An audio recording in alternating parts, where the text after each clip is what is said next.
Assalamualaikum warahmatullahi wabarakatuh. Perkenalkan, nama saya Armawi dengan NPM 25420201056.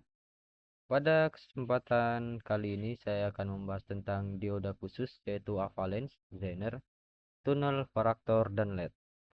Dan ini terdapat pada mata kuliah elektronika dasar. Daftar isi, yaitu kita akan membahas yang pertama adalah di 2.4 kita akan membahas tentang dioda avalens dan zener. Di 2.5 kita akan membahas tentang dioda tunnel. Di 2.6 kita akan membahas dioda varaktor, dan di 2.7 kita akan membahas tentang dioda LED. Kita masuk ke bagian pertama, yaitu dioda avalens dan dioda zener. Yang pertama adalah karakteristik dioda avalens adalah sebagai berikut, yaitu jenis dioda dengan karakteristik arus pada tegangan reverse yang berubah tajam dari tidak konduksi menjadi konduksi. Dan karakteristik kedua adalah jika terjadi tegangan, breakdown-nya bisa dilampaui. Mekanisme tegangan breakdown. Yang pertama adalah meskipun nilai tahanan R diubah, tegangan breakdown dioda tetap stabil. Dan yang kedua adalah bermanfaat untuk mendapatkan sumber tegangan yang stabil sesuai nilai breakdown dioda tersebut. Karakteristik dioda zener memiliki karakteristik serupa dengan dioda avalens. Perbedaan utamanya adalah tegangan breakdown zener bisa lebih rendah dari avalens, bahkan kurang dari 0,2 volt. Tahanan dinamik merupakan perbandingan antara perubahan tegangan breakdown terhadap perubahan arus bocornya, yaitu delta V, delta F, atau delta I. Fungsi tahanan dinamik digunakan untuk menghitung respon atau ripple rangkaian terhadap perubahan tegangan input atau arus beban. Perbandingan tahanan dinamik. Pertama adalah dioda avalens. Nilai numerik tahanan dinamik biasanya mendekati nilai tegangan breakdown-nya. Dioda zener, nilai tahanan dinamik dapat jauh lebih rendah. Aplikasi utama dioda avalens dan dioda zener berfungsi sebagai sumber tegangan tetap atau voltage regulator. Batasan penggunaan regulator zener. Tahanan output bersifat tetap, dan yang kedua arus output terbatas atau rendah, dan yang ketiga adalah sensitif terhadap perubahan temperatur, dan yang keempat adalah dapat menimbulkan noise atau avalanche noise. Contoh perhitungan rangkaian zener.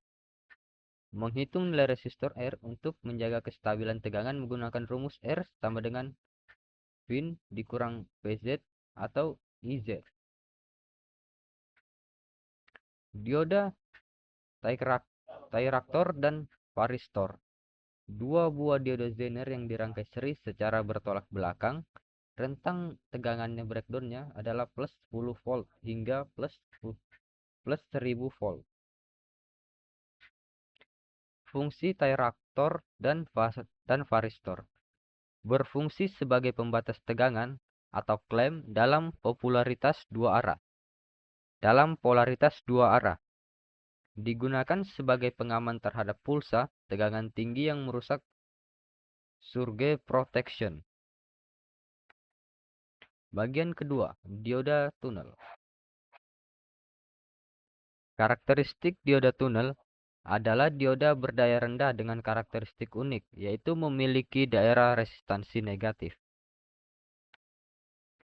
Aplikasi dioda tunnel biasanya digunakan pada rangkaian switching atau osilator dan penguatan. Yang kedua adalah mampu bekerja dari frekuensi rendah hingga frekuensi sangat tinggi atau daerah GHz. Dioda tunnel dalam teknik switching memiliki dua daerah kerja yang stabil untuk aplikasi saklar elektronik. Osilator dioda tunnel Yang pertama adalah osilator sempurna diperoleh dengan bias melalui rangkaian LC yang tetap. Yang kedua adalah amplitudo maksimum dibatasi elemen resistansi negatif sekitar 0, sampai 0,4 volt. Tunnel rectifier atau back dioda. Dioda tunnel dengan arus puncak sangat rendah atau beberapa mikroampere saja. Yang kedua adalah digunakan untuk menyiarkan sinyal level rendah atau puncak 20 m volt. Keunikan konduksi tunnel rectifier. Konduksi terjadi pada bias reverse, sedangkan bias forward menyebabkan kondisi tidak konduksi. Bagian ketiga, dioda varaktor. Definisi dioda varaktor. Dioda yang dirancang untuk mendapatkan karakteristik kapasitor variabel sebagai fungsi dari tegangan. Karakteristik kapasitansi. Nilai kapasitansi berkisaran dari beberapa picofarad hingga tidak lebih dari 10 picofarad. Toleransinya sekitar 10 plus 10%. Aplikasi varaktor pada osilator. Digunakan pada voltase variabel osilator atau VVO untuk mengubah frekuensi secara elektronik. Varaktor daya atau varaktor multiplier berfungsi mengandalkan frekuensi tinggi yaitu 1 sampai 3 GHz pada daya tinggi. Meningkatkan kemampuan penguatan transistor pada frekuensi tinggi. Rangkaian penggandaan frekuensi. Varaktor digunakan untuk tuning hingga didapatkan frekuensi harmonis dari sinyal input. Bagian keempat, dioda LED. Prinsip kerja dioda LED adalah lightning emitting. Dioda memancarkan cahaya saat mendapatkan bias forward. Yang kedua adalah cahaya dihasilkan dari proses rekombinasi muatan listrik yang melepaskan energi berupa foton. Variasi warna LED. Warna tergantung pada bahan pembuatnya. Biasanya berwarna merah, hijau, kuning, atau inframerah. Hubungan warna dan tegangan. Perbedaan warna LED mengakibatkan perbedaan tegangan kerja, yaitu forward voltage. Perhitungan resistor pembatas LED. Rumusnya adalah R sama dengan V input atau dikurang V LED atau I. Penting untuk mencegah kerusakan LED akibat arus berlebih. Contoh aplikasi rangkaian LED. Contoh tegangan kerja, sumber blue dalam kurung 3,6 volt, ultra red dalam kurung 1,8 volt, pure green dalam kurung 2,1 volt. Troubleshooting shooting. Jika LED tidak menyala meskipun rangkaian benar, dipastikan LED-nya rusak. Kesimpulan. Materi ini memberikan pemahaman bahwa dioda tidak hanya berfungsi sebagai penyara arus